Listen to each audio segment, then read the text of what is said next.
sign his historic tax cuts into law tomorrow. We'll tell you how he's reshaped the GOP straight ahead in the angle. Plus, we'll expose the strategy behind those frenzied Democratic warnings that the president shouldn't fire Special Prosecutor Mueller. And the Justice Department is asking the FBI some very tough questions about their investigation of that shady Uranium One deal involving the Clintons. And at the UN, the world condemning the United States for moving its own Israeli embassy to Jerusalem. But the president is taking names, a lot of people on that naughty list. So what's his next move? And did Hollywood really just make a major film about the ultimate Kennedy scandal? We'll tell you which one. But first, Trump, the great GOP unifier, that's the focus of tonight's angle. Do you remember those headlines about how Trump was going to irreversibly divide and destroy the GOP?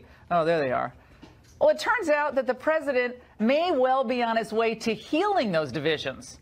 Well, sure, there's still some policy disagreements. But on the big issues, the unity of spirit and purpose is kind of remarkable, and it needs to be acknowledged. You think about where the GOP was in, let's say, 2008 or 2012, early 2016, and now think about where it is today. Once upon a time, the Republican leadership had little regard and minimal respect for the real estate mogul who crashed their party.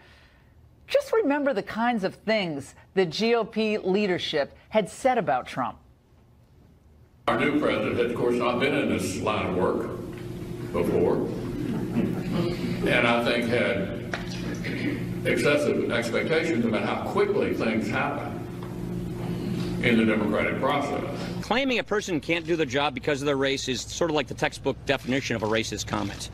I think that should be absolutely disavowed. It's absolutely unacceptable. You would think he would aspire to be the president of the United States and act like a president of the United States, but that's just not going to be the case, apparently. So the narrative from the GOP establishment was that Donald Trump was a divisive figure who wasn't engaged in policy. He didn't understand the ways of Washington. Oh, really? I was told by multiple congressional sources that the president worked the phones tirelessly to get this tax bill done for the American people. He has been intimately involved in remaking trade policy to benefit the American worker as well. And of course, his efforts to revive the economy seem to be paying off. Home sales hit their highest level in 10 years. Stock market breaking all kinds of records. And of course, he delivered that tax break. Everybody loves a winner. And now the president has turned some of his fiercest critics into allies. Listen to him now. A year of extraordinary accomplishment for the Trump administration. Something this big, something this generational, something this profound could not have been done without exquisite presidential leadership. I've never, ever in my life used the word fake news until today. I actually understand what it is the president has been dealing with.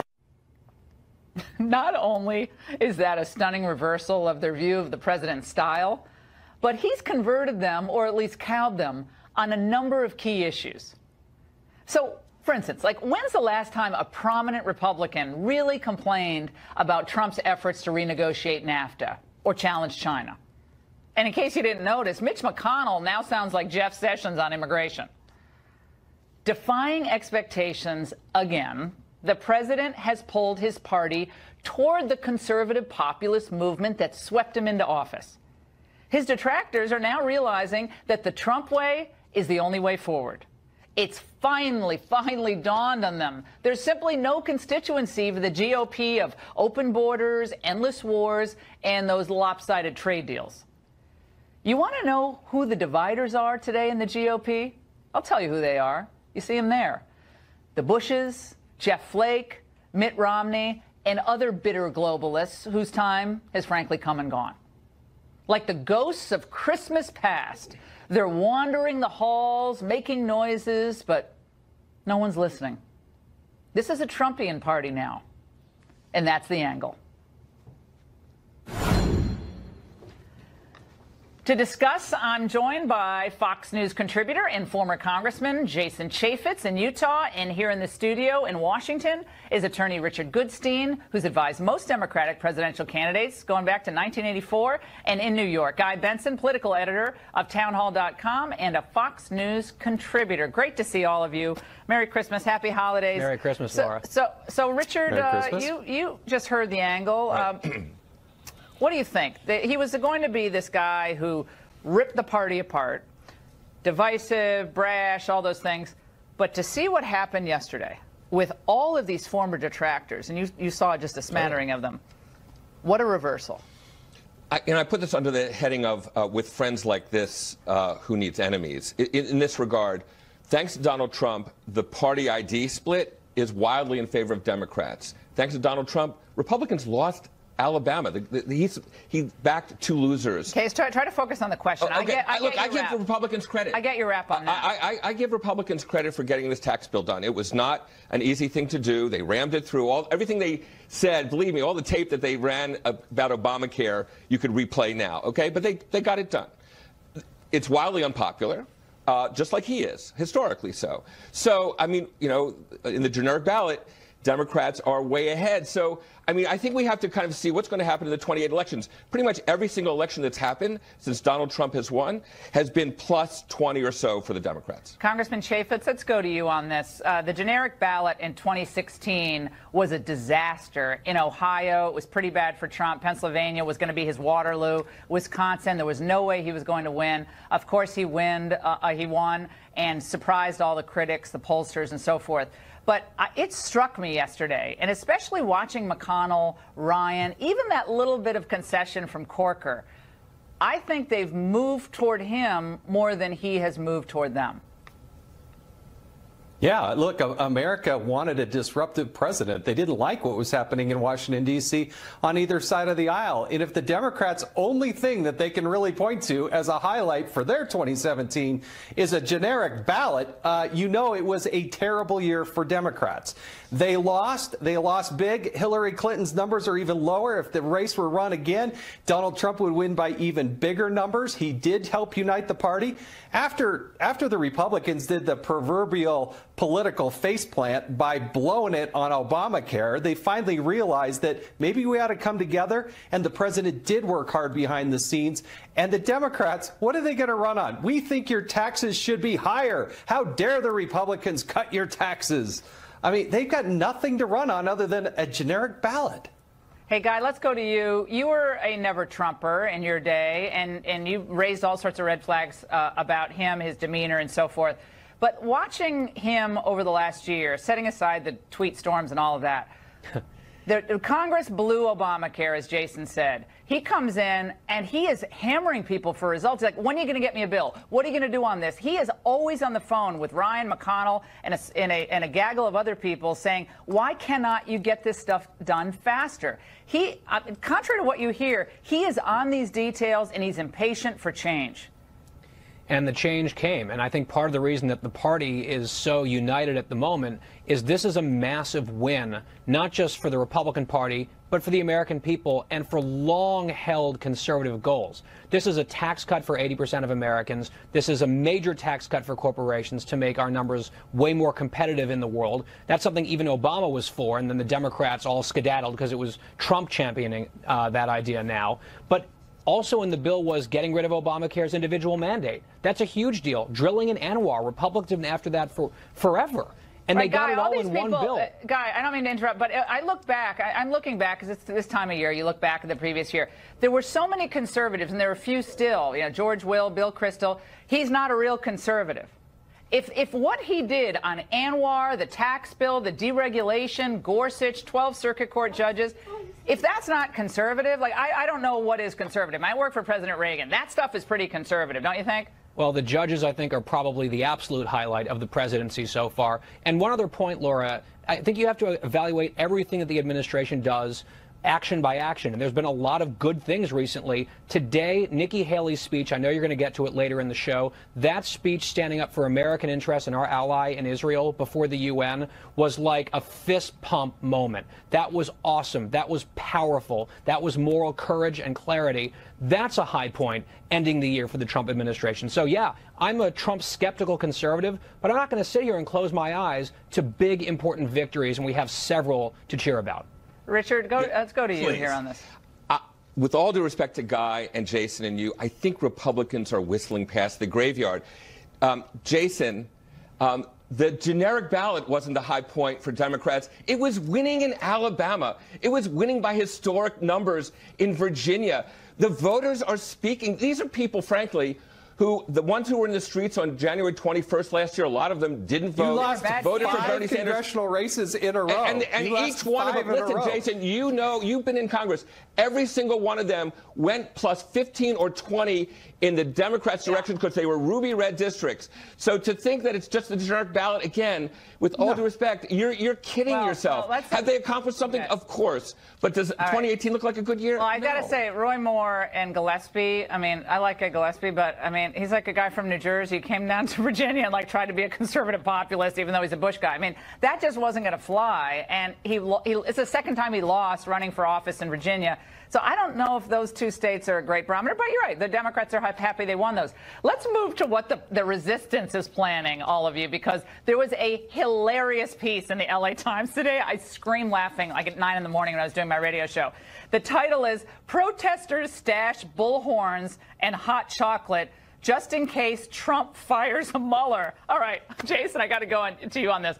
I'm not kidding you. In Washington, Houston, L.A., they have these resistance little mini headquarters, and they're dashing off their signs and their little supplies, their power bars, because they actually think Donald Trump's going to fire Mueller, and they want to be ready for the moment. This is what they live for. This is what they hope for. What is your reaction? I mean, conservatives are just kind of working and like taking care of our families, but they're always ready for a good protest. Oh, you gotta love liberal preppers. They're getting their hot chocolate. They're running to Office Max to get their markers so they can write out their swear words and get their little beanie caps ready because it's cold outside. But the president has said he's not intending to fire Mueller. The White House spokesperson has said, she was quoted as saying, 1,000 times, I've told you, we're not planning to fire Mueller. They're getting all whipped up over this fake news, this fake story, instead of actually working to be productive in this society. That's Elizabeth Beavers, guys, a Washington, this gal Elizabeth Beavers, who's a Washington-based policy manager for this group, Indivisible. She said, the last thing we want to be caught is unprepared. So you need the hot chocolate, I guess, to be prepared. I mean, Guy, this will be what the president and the Democrats, the president and the Republicans face next year as they move forward, whether it's on, a DACA fix or, a Supreme Court nomination, which might come up in June, or any of the other things that Trump has planned. The resistance will drive them all the way to 2018, and they're going to use that to try to drive turnout, are they not? Sure, and the professional left is very good at agitprop. They're practiced at it. They'll do it again. I do like this sort of modern-day Minuteman routine they have going on here. We have to have our gloves by the door and some provisions if we have to race out in a stampede into the streets for whatever the next thing's going to be. I thought we were all supposed to be dead already from net neutrality being repealed. But look, I agree. If Trump fires Mueller, that will touch off an enormous protest, not just from the hard left, but I don't think Trump's going to do it. It's not in his interest. It would look terrible.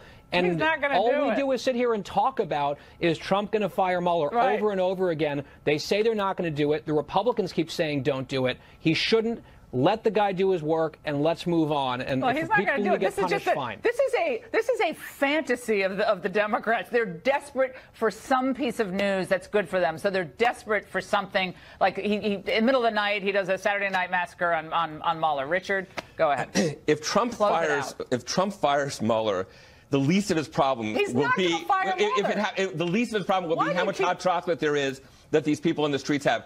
there will be a constitutional crisis of the first order because it will show that we have a president who thinks he's above the law. And incidentally, I will put money with you. Well, I put money, you, Jason, Guy. I'm on yes on whether he fires Mueller because, you know, he's like a stuck pig and he's squealing.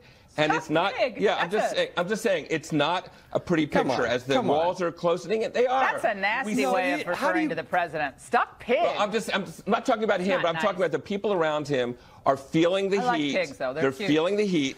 And I think 4 months from now, everybody will be singing a little bit of different tune, whether that's going to happen or not. We'll see. All right, guys. We'll take a bet. I'll bet $5,000 for charity right now. Good. You got it. He's going to fire Mueller. Oh, good. National Right to Life is going to get all that money. Isn't that wonderful? I'm just teasing.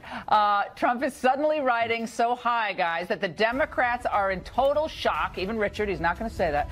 But they're setting one big booby trap, desperately trying, of course, to get the president to take the bait. We touched on this, but we have a lot more on it. Stay there. There's no way he's going to fire him. There's no conversation about that whatsoever in the White House, Chuck. Listening to Republican members talk about a coup and talk about criminal activity in the FBI, that will encourage the president to think that he can fire Mueller with impunity. No, I'm not. Firing Mr. Mueller or any other of the top brass involved in this investigation would not only call into question this administration's commitment to the truth, but also to our most basic concept, rule of law. For the 1,000th time, we have no intentions of firing Bob Mueller. Okay, guys, don't be deceived for a nanosecond by the Democrats' dramatic warnings that the president better not fire Special Prosecutor Mueller, better not do it, don't do it, don't do it. They're actually hoping he'll do just that. Now that the credibility of the Russia probe is tarnished, after all the bombshell reporting we've been doing on this show across a couple of great news outlets, the anti-Trump bias of the investigators is off the charts. Firing Mueller may be the Democrats' only hope at this point. There's only one problem for them.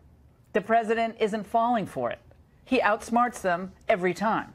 Joining us now to analyze, Ken Starr was the independent counsel in the Whitewater investigation. He's joining us from New York, and in sunny Florida, Alan Dershowitz, Harvard Law professor emeritus, author of the book Trumped Up. Alan, you go from Martha's Vineyard to Miami Beach to, I mean, anything else. I mean, my goodness, it's great to see both of you. Happy holidays, Merry Christmas. Let's start with you, Judge Starr. You just wrote a piece about the things that you're concerned about in this investigation. You still respect Mueller and Rosenstein, but you have some issues. But I want to start on this dramatic, dire series of warnings we're hearing from the Democrats about firing Mueller. The president said he's not going to fire Mueller. They've said it multiple times, but the drumbeat continues. What do you think it's about? I don't know what it's about, but it's just it's a cul-de-sac. Because the president, I don't think, is going to fire Bob Mueller. He's being advised to. Some folks, very wrong-headedly, are saying, you need to fire Bob Mueller. Bad advice. It's the wrong thing to do. But I don't think the president is going to fall for it. In fact, we hear from the White House, and we hear from the White House's lawyers, from the president's lawyers, not going to do it. It would just be terrible. We don't need another Saturday night massacre. Should Bob Mueller have been appointed in the first instance? It's a fair question. Back in May, I was saying, let's do not have a special counsel. I think and I agree with Alan on this, we overly criminalize so much of life in our politics together. We need to stop that. And so I'm also very concerned about the calls for the appointment of yet another special counsel. Wow, it's ridiculous. I think it's all wrong. Yeah, let's go to Alan Dershowitz. Alan, on this issue of the Mueller firing, I mean, you get the sense that the Democrats are just kind of running out of steam. I think there's nothing happening, at least not yet, on the Mueller investigation that we know of, at least. So it's almost like they have to keep the fumes going, and this is all they have. I mean, all day on the other networks, that's all they're talking about. Right. Look, my liberal colleagues on the left have been proved empirically wrong in everything they've said. They said the Supreme Court would strike down the travel ban. It looks like they're going to uphold it. They said the emoluments clause has been violated. Today, a federal judge said that's a nonsensical argument. They were wrong about Flynn. They're wrong about firing Mueller. They've just been wrong. And it's not because I'm smarter than they are that I've been right and they've been wrong. It's they put hope over reality. I'm just an analyst. I'm just calling it as I see it. And it's easy to be right if you're objective and call it the way it is. I think what's happening is both sides are playing the refs. But I think the Trump side is playing them smarter. What they're doing is keeping the pressure on Mueller. They're questioning his integrity. They're challenging whether he had conflicts of interest. They're questioning whether he should have gotten a warrant. And they're hoping that since they're putting pressure on him and he has such concern about his reputation, that he may lean over backwards in a close case to support the Trump side. And the other side are playing the refs. They're just saying, if we push hard enough and say he's going to fire him, he's going to fire him, he's going to fire him, maybe we'll goad him into firing him. But right now, the Trump side is coming off better because I think they have Mueller where they want him. And the last thing Trump should do, and I think would do, is fire Mueller at this point. No. The firing Comey wasn't the best choice. Obviously, the last thing you want to do is that. Wasn't a smart Judge, move. Judge, I want to go to you. Move. Yeah, I want to go to you on the Uranium One reopen of the investigation that Jeff Sessions has announced, and looks like they're going to look at that all anew. You are concerned about this because of a number of connections from that deal to the Clinton Foundation specifically. Tell us what the big red flags are. Well, the big red flags are this multi-year process by which now the transaction was completed years ago was accompanied by enormous gifts to the Clinton Foundation. $31 million was the first gift after the first part of the deal was signed in Kazakhstan back in 2005. And then gifts kept coming in from these senior officials from this company. Again, it went through reorganization and so forth, acquisition. And so I'm very deeply concerned about the timing, including President Clinton's speech for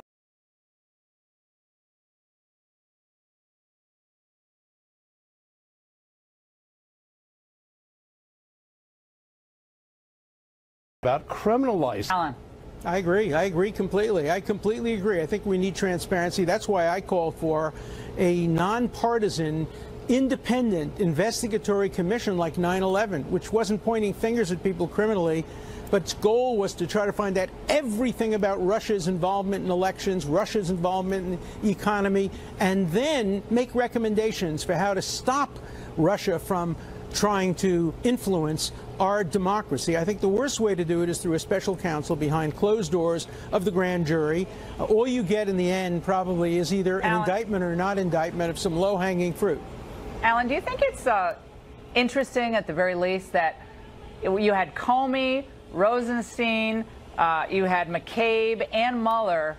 They were all involved in one way or another in that Rosatom investigation.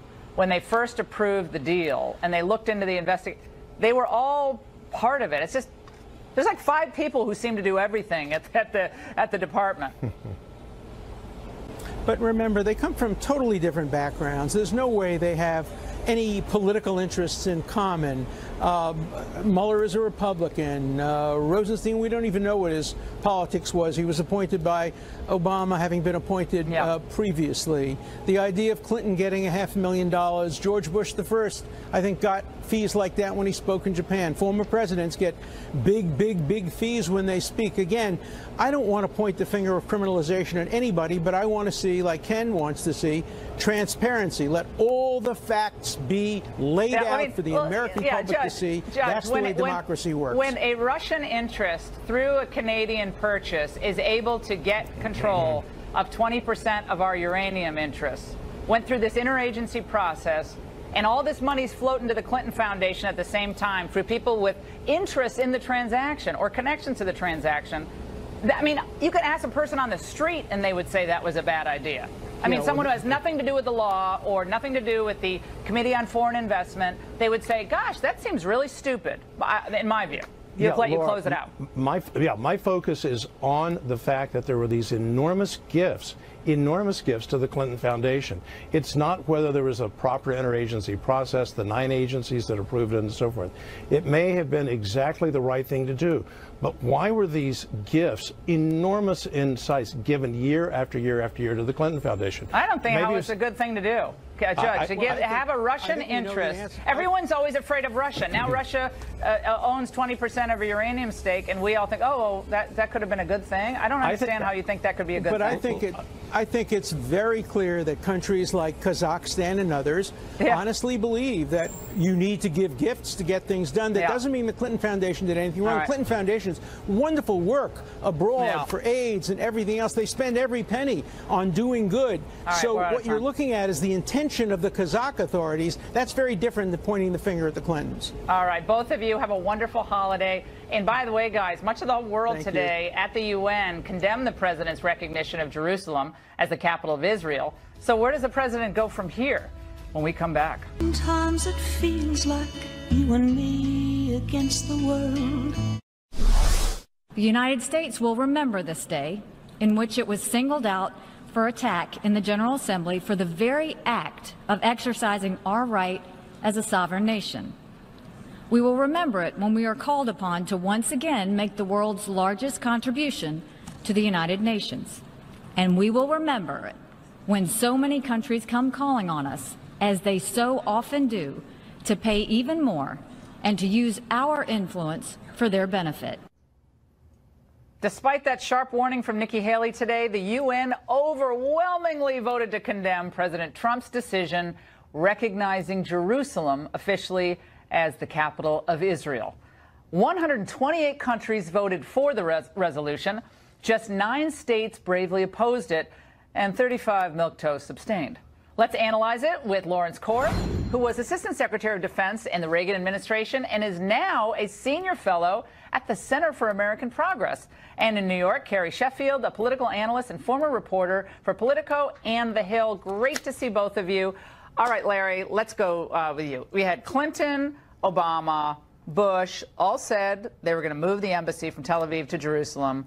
It was a big deal for them to say it, big deal to pledge it. They didn't do it. Trump does it, and they go bananas at the UN today. Well, the reason that they did, and the fact of the matter is that he annoyed a lot of our allies who we need to bring peace there, to deal with the threat from Iran, to deal with ISIS. The other presidents, you're right, did say that in their campaigns. Why did they say it? Well, basically because that is our policy.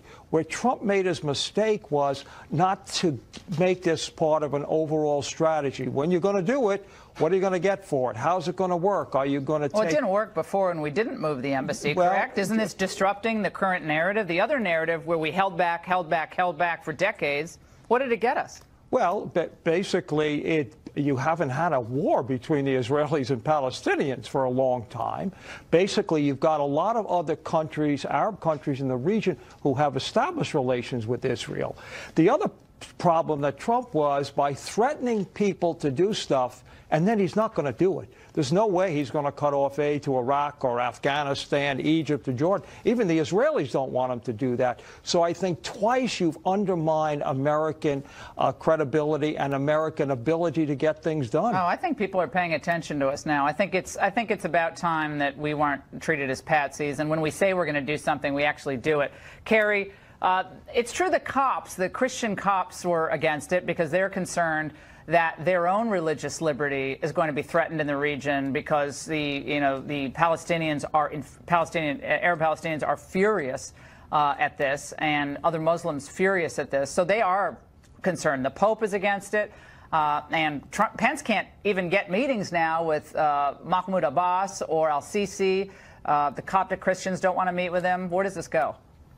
Well, I mean, it is true that the cops were, concerned about this, but Christians in the Middle East, they've long been targeted well before any of this. So I'm much more concerned. I actually think this could be a moment where we would say, we will be a moral authority. And that's what I heard Nikki Haley. I mean, Laura, you heard it here. In my opinion, Nikki Haley's speech was the Iron Lady. It was the American modern day Iron Lady. I was so proud of her. It was amazing. I hope she runs for president in 8 years or 7 years at this point.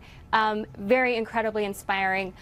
We need more like her, more people who are going to stand up and well, be a voice what about for Western Larry's democracy. point, though? What about Larry's point that this is going to tick off our allies in the region? We do need them to help us in this battle against jihadis. Saudi Arabia, obviously, we need them on our side, even though they still have many, many problems in their society, obviously. But Iran is the big foe, still funding Hezbollah and so forth. Sure, absolutely. I mean, I think that Larry completely overstates the risk. He basically said we're going to go to war over this. I think that that's being histrionic. I will say that this president, his very first visit overseas was to Saudi Arabia. That was unprecedented. And everyone said, oh, why is he doing this? He's disrupting it. So all talk and no action. That was a mantra throughout his campaign. And that was what all the prior presidents said about moving the embassy and recognizing the capital. And so he did back up that talk with action. All right, guys, so that's here, to be respected. I want to show you three of the countries that voted against us. Venezuela, they're starving their own people. Syria, they gassed their own citizens. And Yemen, currently engulfed in a civil war. Are those the moral arbiters, Larry, that we're supposed to listen not, to? But look who voted, you know, the British, the French, okay?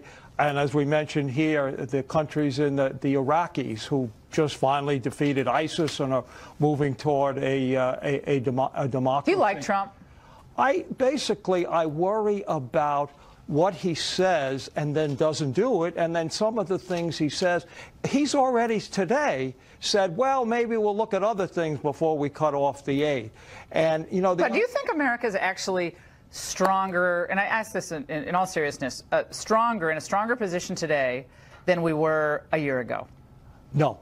You don't? No. Wow. Vis-a-vis China and Russia, we're not a stronger power and more clear in our standing up for American interests? The president said he's going to do this to China. He said, you know, we are. We're putting tariffs on. We're putting tariffs right now on goods that China is siphoning through other countries like Vietnam, aluminum products coming into the United States. What he didn't do was sign the Trans-Pacific Partnership that would have Thank God. A sovereignty killer? All the countries so you're a globalist. in the region. Yeah, so Laura, you're a big globalist. You're more of a Bushy, right? Really? I mean, you're not really you're not a conservative populist. That's fine. I mean, that era is over, but that's okay. Go ahead, Carrie. I was just going to say, he worked for Reagan. Is my earpiece working? I'm surprised. But, you know, ISIS has been decimated in the past year.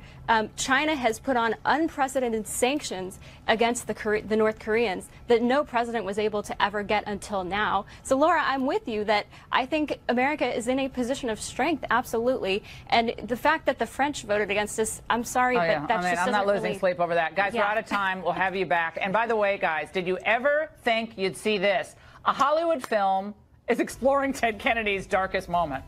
Wait until you see this.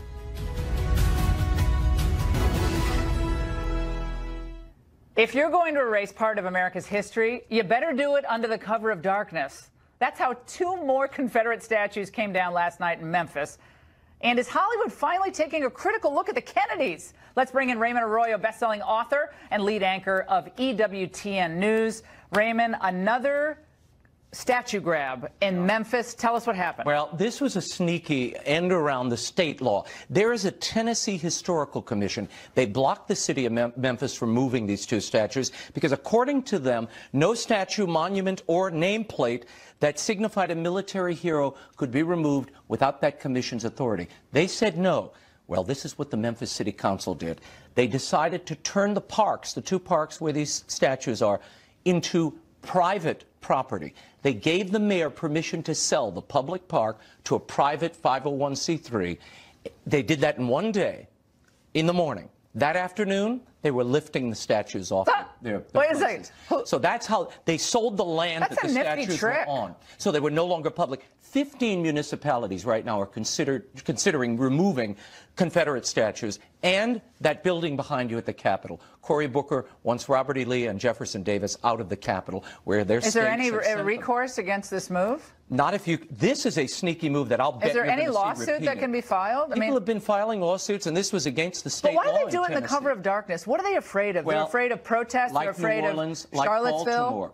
They don't want it going to the popular vote of the people. They want to do an end run around the people. Here's my problem with it. If you want to take down a Confederate statue, fine. Let the people decide. But I think our children should be entitled. Mitch Landrieu did it in New Orleans. Same thing. But Beauregard gone. Our children should be entitled to the bright spots and the dark shadows of history. That's how you learn. That's how you go forward. By erasing it, eradicating it, we deprive them of their past and I think of a part of their future. All right. Now we have a movie coming out about Chappaquiddick? Are you getting your tickets This is a dream come true. Can I go right on Fandango now and get my tickets? Get your tickets. Okay. Right after Star Wars. Is this from the senatorial privilege book that was written all those years ago? I don't know. That was a fantastic book. But it claims to be the true story behind Teddy Kennedy's big scandal. We have a clip. Okay. It was an accident. I was driving. A story like this could dominate the headlines for weeks. Chief, we got a body. A dead body holds a lot of secrets. Those can be the difference between guilt and innocence. So we need to be in control of them. There's not a lot of senators that are charged with manslaughter that go on to become president. What do we do to help the senator? We tell the truth. Or at least our version of it. This is unbelievable. Oh my gosh, this is it's great. It's a thriller. You guys get thrilled about Star Wars. For me, I am really Kennedy excited. Day of Reckoning. Laura Ingraham presents. Can I do the voiceover for the trailer? Maybe you should. This is going to be a blockbuster. The Variety already saw it. They said this is a portrait fundamentally of a weasel of a man who decides he's not going to suffer the consequences of his actions. This is going to be a doozy and certainly digs into what the Kennedy family did to protect I've got to say, Kennedy. having been to that bridge on Chappaquiddick, it really looks like it. I mean, the way they've kind of rebuilt it, but it looks the same. Raymond Arroyo, Merry Christmas to you and your family and all of New Orleans. And ahead, a classic Christmas movie with a religious message that would never get past today's network censors. Next.